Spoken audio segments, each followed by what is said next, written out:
In my last video, I played Need for Speed Hot Pursuit 2 for the first time. It's a video I'm happy I made, and I'm glad so many of you have enjoyed it. Go check it out sometime if you haven't watched it already. I only bring this up because in that video, I committed to playing every Need for Speed from that point on in chronological order. But with Hot Pursuit 2 now checked off the list, that brings us to the second game on that list, Need for Speed Underground. This is a game that I am so excited to check out. So many of you have reached out and told me how good this game is and how much you played it growing up. And even as an outsider who, up until now, has never played it, I can appreciate how influential it is. Not just on the Need for Speed series itself, but also on the racing game genre and car culture as a whole. So I'm very committed to exploring not only what makes this game tick and its status as one of the racing game GOATs, but also how it holds up today to a totally new player like myself. But before we get into the video, I'd like to quickly talk to you about today's video sponsor, me. I've finally gone and launched a Patreon. On the Patreon, I post behind the scenes content like my notes and bloopers, and I also host exclusive live streams and videos that dive further into my creative process, as well as reactions to my old videos and other exclusive content that I won't be posting here on YouTube. In addition, subscribing to the Patreon will grant you early access to most of my new videos here on YouTube, as well as having your name listed in the credits of every new video. It's pretty cool. And if you subscribe to my highest tier, you'll even get a producer credit and a shout out at the end of each video. And to celebrate the launch, the first 5 people who click the link in the pinned comment down below will receive my standard $5 tier completely free of charge for 1 month. So what are you waiting on? Come join me over on Patreon today by clicking the link down below or by going to patreon.com/nomoremercy. Thank you. And so without further delay, let's dive right into it. My name is Mercy and I played Need for Speed Underground for the first time. Enjoy. Need for Speed Underground was released on November 17th, 2003 for GameCube, PS2, Xbox, and PC. It was later released on December 22nd, 2003 for Game Boy Advance. The Game Boy Advance version is more or less a stripped down version of the mainline game, which is pretty cool for this era, but I've decided to not talk about it today. I'm saving it for a future Need for Speed handheld games video, so get subscribed so you don't miss that. Either way, today I'll just be looking at the PC version of the game. Why the PC? Well, that's entirely down to the community patches and fixes that make this game run beautifully on modern Windows. I was able to run the game 60 FPS at 1440p with almost zero problems on my modern Windows 11 machine, so thank you to all of the developers who made this possible. Moving on, I'd like to talk about Need for Speed Underground's story. The gist is that you're some guy in Olympic City and you, like any other race car driver, want to make a name for yourself. So you attend a race and compete in your tricked out Acura Integra, and you absolutely smoke the field. After the race, the screen flashes white and a woman named Samantha asks you if that was your fantasy. So it wasn't a race at all, it was kind of all inside your head. So after all this, she sort of pities you and decides to take you under her wing and show you around the scene. She introduces you to Eddie, the most prominent racer in Olympic City, and the leader of the East Siders. The East Siders are a crew of street racers that essentially run the streets. If you want to be the best, you gotta go through these guys. As you progress through the game, these guys will challenge you repeatedly, and it's your job to win and work your way up the rankings of all of the different types of events. As you work your way up that ladder, eventually it'll be too hard for Eddie to ignore, and he'll be forced to race you to decide who's the best. That's an oversimplification of an already simple story, but to me it is what it is. There are more characters who play a part,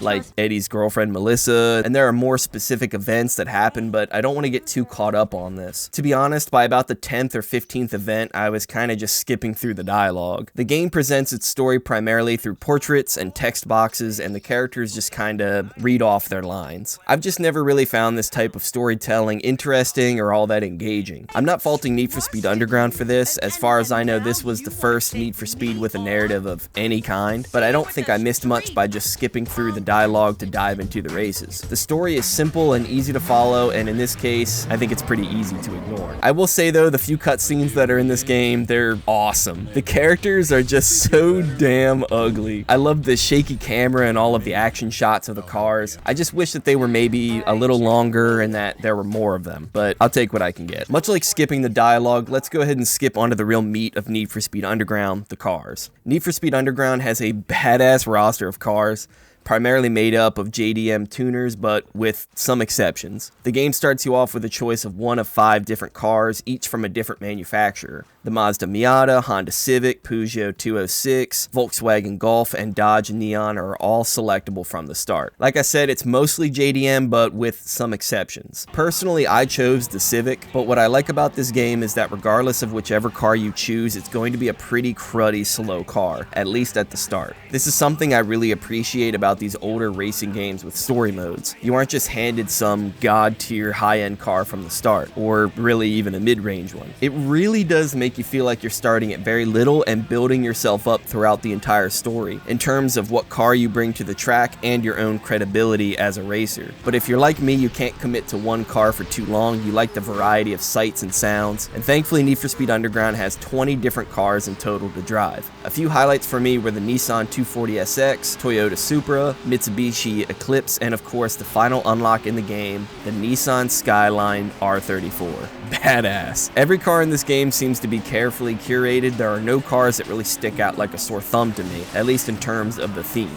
There are no random SUVs or trucks or Ferraris, nothing like that. Need for Speed Underground doesn't have the biggest roster of cars I've ever seen, but it focuses squarely on the street racing scene of the time. The game does one thing, and it does that one thing very well, and I appreciate that. Almost every car I used felt fantastic to drive, each with their own quirks and handling models, which was nice. I'm not sure why I thought that each car would feel the same. There was some overlap between cars for sure, but most of them had subtle differences that made them unique. The one car that really stood out on its own, though, was the R34. The R34 is unique in the sense that it's just insanely loose. What I mean by loose is that the car's back end wanted to kick out and lose grip, and it did on me many times. Sometimes I would just round a corner and put my right or left side tires on a curb and it would lose grip, and I'd have to either back it down or counter steer and gas it up to save it. It made the R34 fun, but pretty unpredictable. I had to stay on my toes and be prepared for traction to break. So that leads me into this. In just about any other game, I'd go into the garage and kind of tweak the balance or install parts that would make this less likely to happen. But to my surprise, Need for Speed Underground doesn't have tuning of any kind. And I know this is a mainstream arcade racer, but I'm not asking for like a big setup sheet in a simulator. This game doesn't even have simple sliders to change the ride height or the camber angle, for example. There's just nothing at all. You're limited to installing different parts that affect different stats, as in top speed, acceleration, and the general handling stat. The R34 is one of the fastest cars in the game, and I found its handling to be less than ideal at times, but I could live with that. I can work around that limitation. I can adjust my driving style with that specific car and go on about my way. And the thing is, this game has a few different modes where you don't really need an amazing handling stat. Something like drag racing, where acceleration and top speed are king. Or maybe there's a car that isn't as fast, but has a tendency to oversteer. Ideally, that would be my drift car. You get the idea. Point being, I like to have multiple cars for multiple different things. Car limitations aren't necessarily a bad thing either. They can make you experiment, and in car games, I love to mix and match and try a variety of different cars for different tasks. This leads me into Need for Speed Underground's biggest issue. The fact that it limits you to one car at a time is just, it's a total bummer.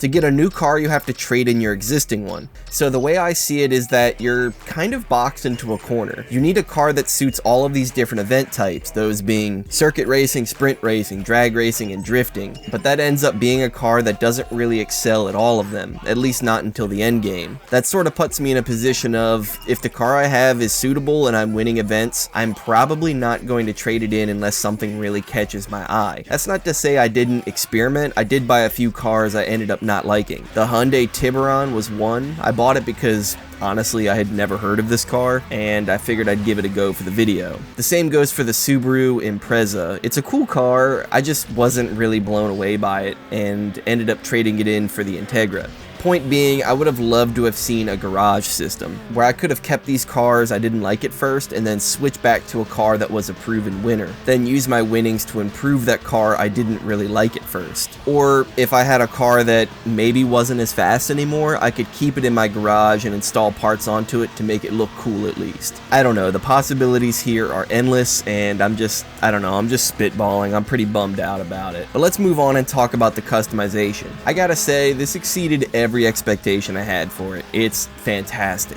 If we're looking at just performance upgrades, there's engine and exhaust, drivetrain, tires, ECU and fuel system, turbo kits, brakes, weight reduction, suspension, and nitrous upgrades. Each of these parts improve specific stats on your car, with the exception of nitrous, which of course gives you a small speed boost. On top of those, there's also visual customizations like paint, wheels, spoilers, and, most importantly, independent front and rear bumpers as well as side skirts. Thank you! There's also roof scoops, hoods, headlights, taillights, underglow, muffler tips, window tint, brand decals, vinyls, and wide body kits. Though, I'm 99% sure my game was broken because every time I tried to install a wide body kit, my game crashed. Ask me how I know. The customization in this game is pretty bonkers, but visual customization also has a purpose outside of just looking cool. It also contributes to your reputation level. Your reputation level directly affects which tournament events you can join, and it affects how many style points you earn in an event. Style points are sort of like an extra bonus for performing certain actions during the drift and race events. In drifting, they're awarded for doing things like chaining a drift together, or having a clean lap, or hitting a certain number of drift points. In the races, pretty similar, things like leading a lap, or having a near miss, or having a clean lap all award style points. These style points accumulate over the course of the game and unlock certain vinyls and even some preset cars. It's pretty cool and just another thing to work towards. Your reputation level directly affects how many style points you get by affecting the multiplier at the end of each event. The higher your reputation, the higher your multiplier. That being said, the higher tier customization part you install, the higher your reputation level will be.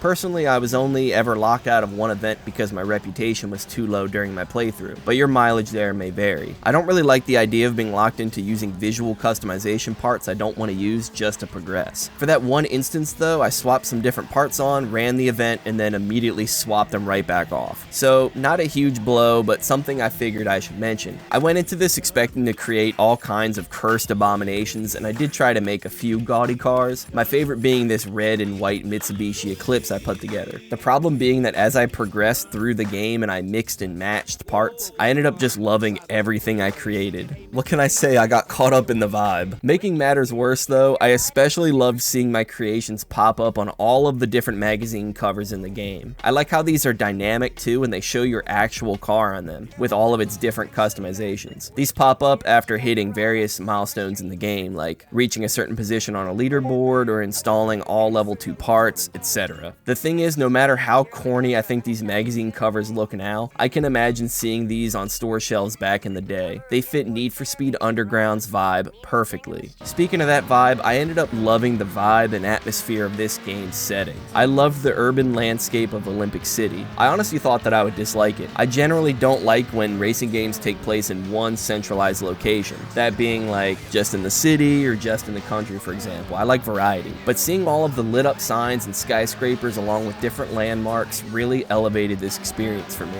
I also really liked how this game only takes place at night. It helps make all of the colors pop more. For a game released in 2003, this game is very colorful. I think the motion blur while driving really helps out too. It makes the light smear across the dark background of the night. There's a slight blur when you're just driving quickly, but when you activate your nitrous, it becomes pretty extreme. I like it. It doesn't look great from a modern point of view, but it helps a lot with the sense of speed, and it gives the game a unique look, so I dig it. This might be a controversial opinion, but I like motion blur when it's done right. To me, the motion blur in Need for Speed Underground elevates the experience. It doesn't take away from it or make it more difficult. What good are the cars and visuals if the tracks are no good though? Well, I found that the tracks in this game are surprisingly good. Like I said earlier, I thought for sure I was going to be bored of the same urban environments, but each track feels somewhat distinct. I couldn't identify these tracks by name, but I do know of the one that goes up and down through the pagoda depending on which direction you're going. I also remember the track with this bumpy road that cuts through an alleyway, or this one with this huge jump through the construction site I'd always mess up on. One of the cool things about Underground's tracks is there's a bit of overlap between them. One circuit track might share a stretch of road with another circuit track, or the sprint races may have you crossing through multiple circuit tracks to get to the finish line. It makes the world feel very connected without the game being open world. Every track also has shortcuts, or I like to call them alternate routes. Why is that? Well, depending on which ones we're talking about, they may or may not actually be shorter. What I mean by this is that maybe a shortcut is shorter physically, but you have to slow down so much to take it that it isn't faster than the main route. So that makes some shortcuts more useful than others. For example, there's one here where the road turns off to the right, but to make the corner you have to slow down a bit. Alternatively, you can drive through this courtyard area on the left and take the longer route around, but you can hammer the gas the entire way through. I found this route faster because you're able to keep your momentum up for that long straightaway ahead through the market. It might not be as fast at first and you're likely to be passed by the guy behind you, but by the end of the straightaway, you'll likely pass him right back.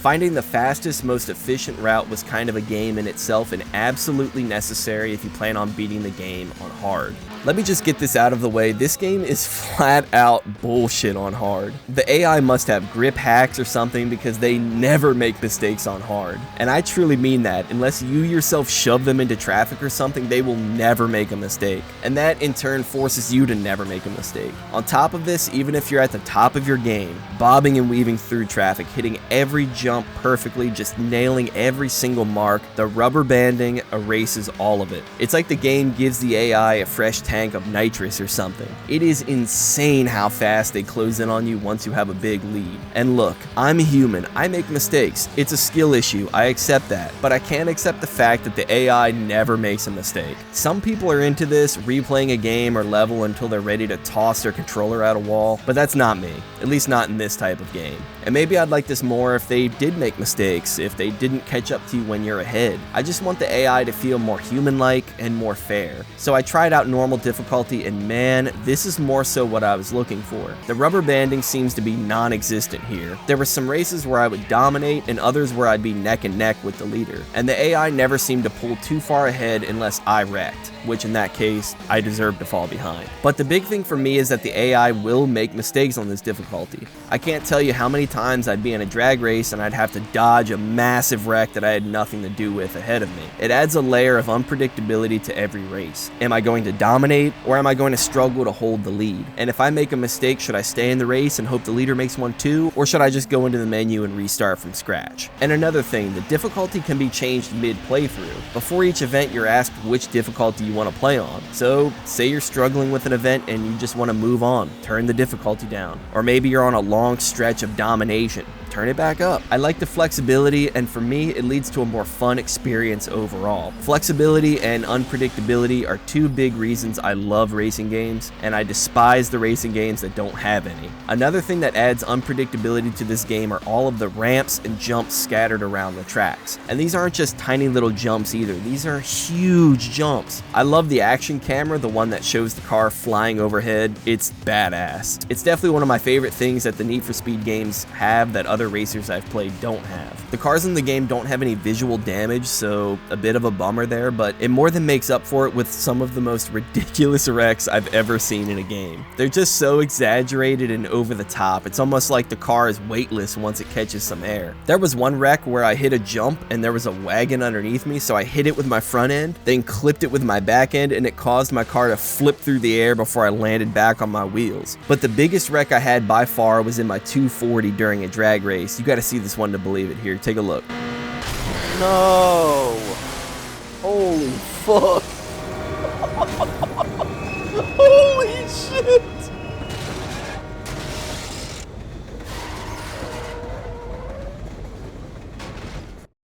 Oh, that's definitely going in the video. That was the biggest wreck I had that I can remember off the top of my head. But I wrecked a lot in this game, especially during the drag races. I think my reflexes are just getting worse since I'm getting older. It's sad, but it's probably true. Normally I'd hate having to restart races again and again, but those wrecks made the game more fun to restart. Out of all of the racing modes in Need for Speed Underground, I found drag racing to be one of the more fun ones. That's probably going to sound weird coming from me because I didn't really vibe with them in Most Wanted, but I think the overall silliness and unpredictability of these races made them more fun than the ones I played in Most Wanted. I found myself laughing at them more than I was raging, so good on you, Underground. There was a good challenge in trying to hit your marks, manually shifting through the gears to maintain your momentum, but also being cautious of traffic and the other racers. I love the adrenaline rush of clearly having the momentum and speed on your side and then trying to guess where your opponent is so you can avoid and fly past them. I even had one race where I clearly had the faster car, but I just kinda sat back and bided my time and flew around him when the coast was clear to beat him at the line. It was an awesome race. That's not to say I didn't have good races in the circuit mode or sprint races or anything like that. Far from it, but the drag races stuck out to me. The other mode that really stuck out to me was the drift mode, and normally I don't really care about drifting in games. That's not to say I don't like drifting, I think it's pretty cool, but it's never something I've gravitated towards. I tend to put it off for as long as I can, but in this, I really liked it. I was really looking forward to the next drift event. I think it's pretty silly that you can drift in a front-wheel drive car, but I'm willing to overlook it because 1, the 1-car limit, and 2, this is just so damn fun. It's kind of bland early on, I'll admit, but as you get faster cars and the drift tracks get more complex, it opens up. It's no fun drifting a stock Honda Civic around a flat track that only turns left, but sliding around in a Supra, for example, with elevation changes and lefts and rights, it's bliss. I think part of what makes this mode so fun for me are these painted zones where the game increases your score if you manage to slide through them. These painted zones are in higher risk, higher reward areas. If you hit a wall before regaining grip, you'll lose all of the drift points you would earn during that drift. Some spots are easier to hit than others, and even if you just momentarily hit these painted zones, the points rack up quick. And I know, you guys are probably cringing watching me struggle to drift. I know I am watching this footage right now, but regardless, I was still winning events and it was a real challenge. All of these races and modes are backdropped by yet again another badass soundtrack. 3 Need for Speed games down, 3 badass soundtracks heard. I like the variety in this one though. Not only is there rap on the menus and rock in the races, but there's also electronic music during the races too. I never once thought that any of these songs didn't belong. Some of my favorites are The Only by Static X, No Quarter by Fuel, and 2 Lane Blacktop by Rob Zombie. There are also songs by Rancid, Story of the Year, The Crystal Method, and a bunch more. I knew I was winning the race every time Static X came on. Hell, it got to a point where I was restarting events just to hear that song. One song that I had never heard before that pumped me up was Sucked In by Jerk. I know that's a silly name.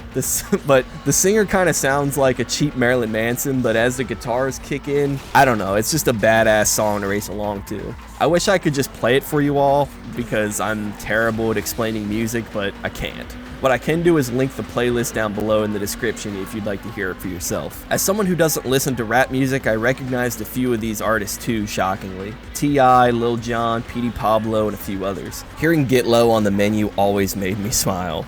The electronic artist I most recognized was Andy Hunter, whose song in the game The Wonders of You was the track featured on the Matrix Reloaded trailer.